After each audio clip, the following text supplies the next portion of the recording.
Welcome to Vsb News Online for Wednesday, November 5th. I'm Peter Cattell.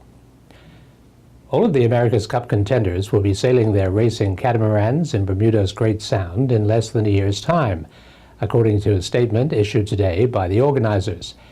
This will give the island exposure to the first stage of the competition, while leaving the decision on who will host the 2017 finals, Bermuda or San Diego, until early December.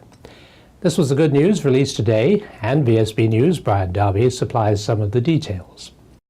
The America's Cup World Series is the first stage of competition in the 35th America's Cup and begins in the summer of 2015. Featuring all of the America's Cup teams racing in one-design catamarans, the circuit is an early opportunity to put points on the board that carry forward into the next stage of the competition. Overall ranking positions in the America's Cup World Series determines the starting point scores of teams in the America's Cup qualifiers in 2017. Premier Michael Dunkley said he was delighted to be able to announce Bermuda will host the America's Cup teams from October the 16th to the 18th in 2015. And Grant Gibbons, Minister of Education and Economic Development and the Bermuda's America's Cup team leader, said that given our history of sailing, our focus on the maritime environment and the engagement of the entire community, we are going to be making this a very special event. Racing in the America's Cup World Series, Bermuda will take place on the Great Sound, while the team bases and public race village will be located on the waterfront in the heart of the capital, Hamilton. Bermuda remains as one of two contenders, San Diego being the other, to host the final stages of the America's Cup in 2017. A decision on that final venue is expected in early December. Brian Darby reporting for Vsb News. While Bermuda has not ruled out establishing a travel ban for countries with active Ebola transmission, it is important for the public to realize that travel bans can give rise to a false sense of security. This from Minister of Health, Seniors and Environment, Jean Atherton. In a wide-ranging report on this and other infectious diseases, the minister stated that preparations are in place at L.F. Wade International Airport. The airport authorities will be reviewing the travel history of incoming passengers, and if you're entering Bermuda from a country with an ongoing Ebola outbreak, the customs officer on duty will direct you to a public health professional who will provide you with additional health information and advice. The public health professional will see all travelers who have been to countries with an active Ebola outbreak in the past 21 days, give them a brief health screening, and take their contact information for follow-up as required. Asymptomatic travelers, that is, a traveler who does not appear to be sick upon arrival in Bermuda, with a travel history to countries with an active Ebola outbreak, will be asked to provide local contact information and will be referred for active monitoring by the community health nurse during their stay on the island, or for 21 days, whichever is longer. Travelers from Ebola outbreak countries who display symptoms will be handled according to CDC guidelines to ensure the safety and security of everyone involved. In addition to the ongoing efforts within the Department of Health, the Bermuda Hospitals Board have established an Ebola management plan based on guidelines from the CDC and WHO. In the event of a case of Ebola on island, there are isolation resources available in the hospital's intensive care unit, and there is an outbreak plan that could be scaled up to involve the urgent care center if necessary. The new emergency department also has isolation rooms, and all patients arriving at the emergency department or the urgent care center are now asked about their travel over the last 3 weeks. The ministry also provides training for point-of-entry personnel at the L.F. Wade International Airport, including housekeeping, airport operations duty officers, Bermuda Police Services, and HMS Customs Bermuda, as well as other agencies. Travel health information and advisories will shortly be provided to arriving passengers at the airport.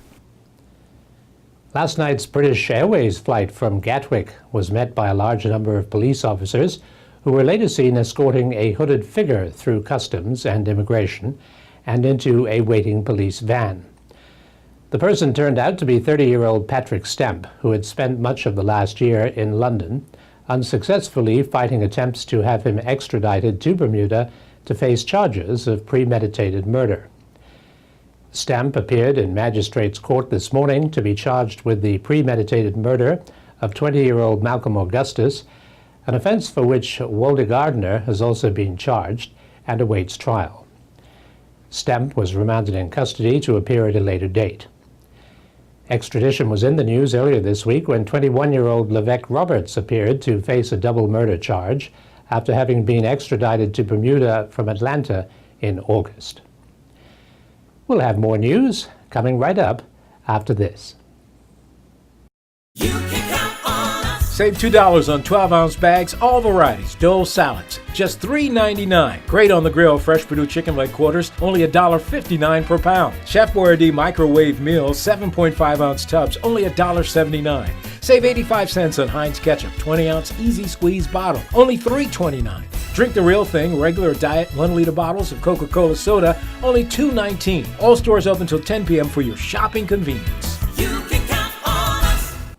Chief Justice Ian Kawuli has ruled that the Corporation of Hamilton failed to properly advertise its decision to introduce the clamping of the wheels of illegally parked vehicles in the city, thus invalidating the practice and its policy of charging $100 for the clamp to be removed by security officers. The ruling makes no reference to the rights of members of the public who have paid up in the past to obtain a refund from the corporation. But in view of the ruling, the practice will be stopped until and if the corporation obtains the proper legal powers to clamp vehicles in the future. Chief Justice Kawuli was critical of the Attorney General for not intervening at an early stage when the practice was first introduced, and the senior magistrate declared that it was illegal as far as he was concerned. Governor George Ferguson has found an imaginative use for the large limb of the cedar tree planted in the grounds of Government House by Sir Winston Churchill in 1942, which was torn off by Hurricane Gonzalo. As Carol Everson, welfare officer for the Bermuda Legion, revealed, the governor has donated the cedar to the Bermuda Legion to have it turned into saleable mementos to raise funds for the war vets in need. When we went up to give the first poppies of the appeal to His Excellency and Mrs. Ferguson, they took us out to the garden and showed us something very interesting. And that was a tree planted by Winston Churchill that had taken some damage. And His Excellency said, I'm going to give you a present, going to give you a big branch of the tree that's come off. It's a cedar tree, and you can then make coasters and other items, we thought pens, and sell them to the general public, and the money that you raise can be donated to the Bermuda Legion. Who will you do that through?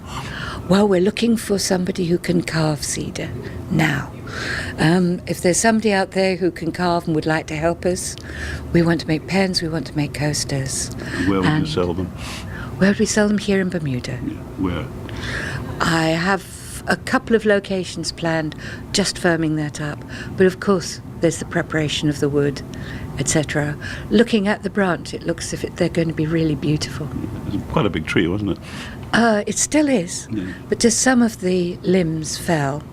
But the limbs are a very interesting shape, so I think we'll get some very interesting wood from that. Winston Churchill's tree.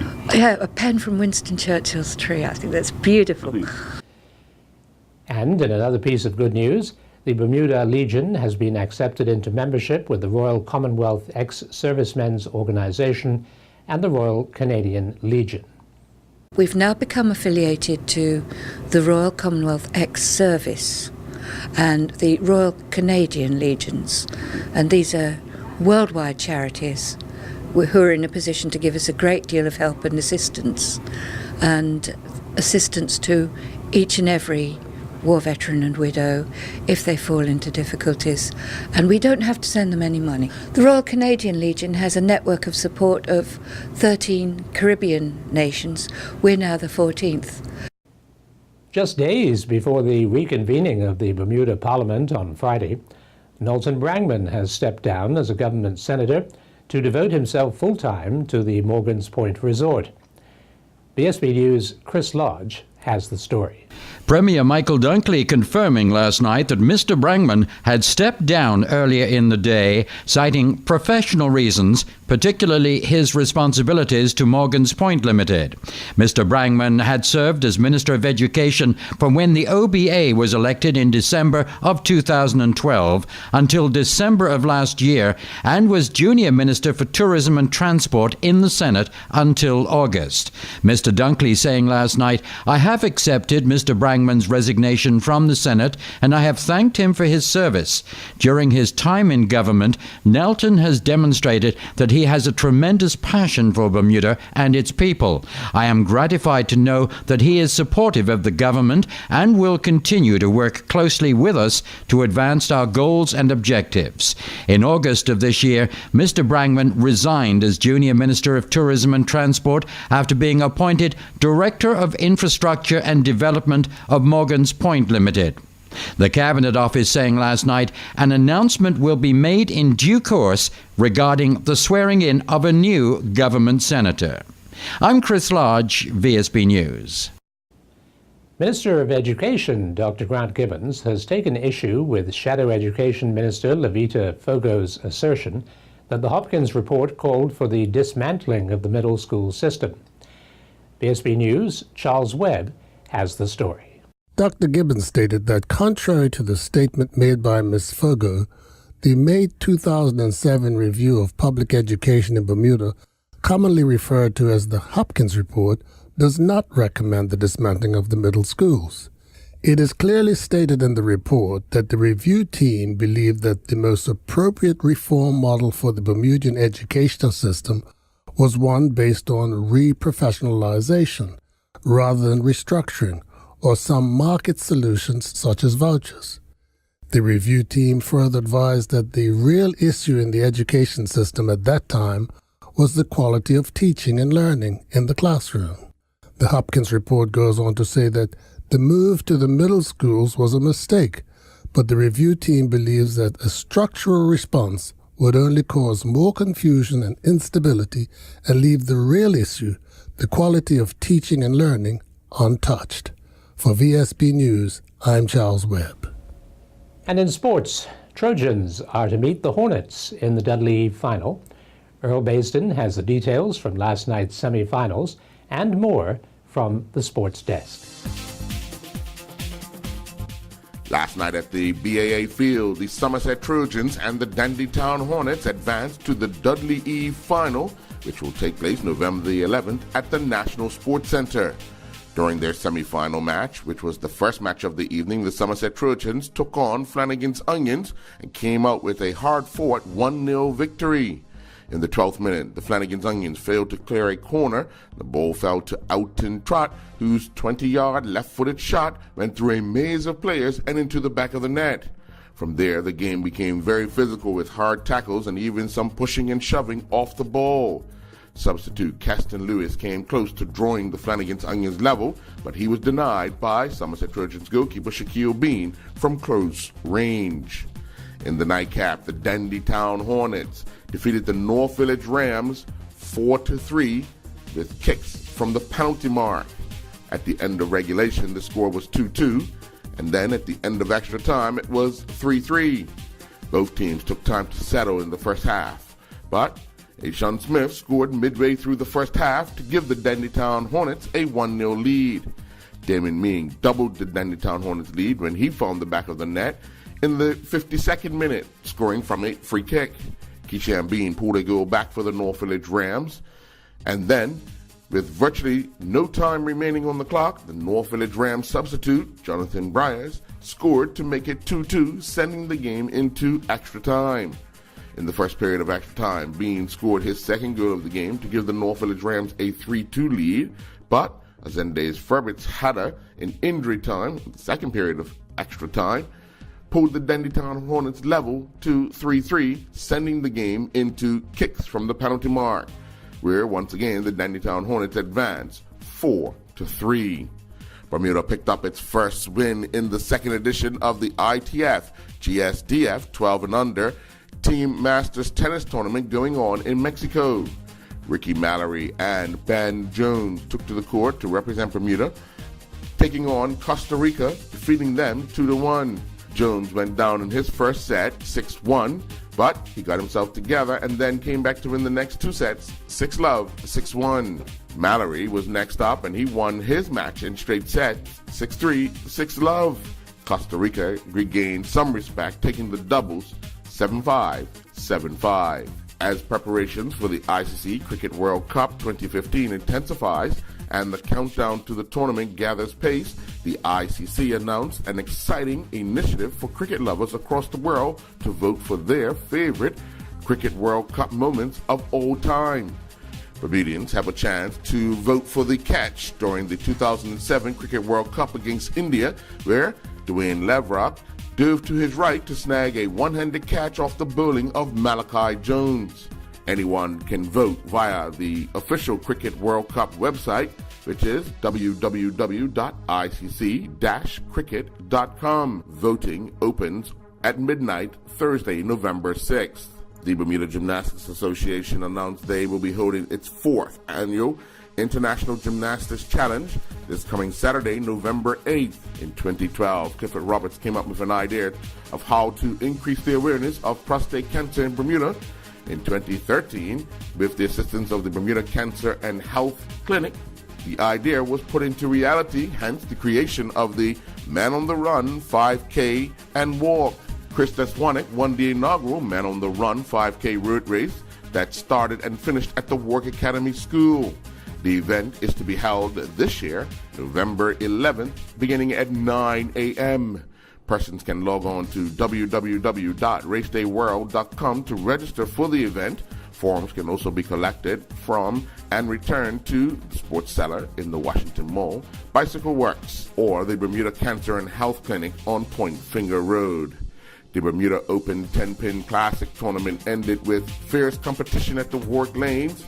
The top 12 qualifiers bowled 11 games, followed by one more game in position round. Mike McCallan in second place took on Andrew Schultz from the United States of America. Schultz and McCallan bowled head-to-head, with both ending with a score of 214, forcing a 9th and 10th frame to rule off to break the tie. Schultz then bowled a 9th frame strike, followed by 3 in a row in the 10th, which was a total score of 60. Next up, McCallan had the crowd on their feet when he bowled a strike in the 9th frame, and then was followed by 2 more strikes in the 10th. Everyone was on their feet for the next ball, which ended up with a 9-pin count and a loud groan from the spectators to make McCallan the loser by 1 pin. I'm Earl Baston reporting for VSB Sports. Thanks for watching VSB News Online for Wednesday, November 5th. I'm Peter Cattell.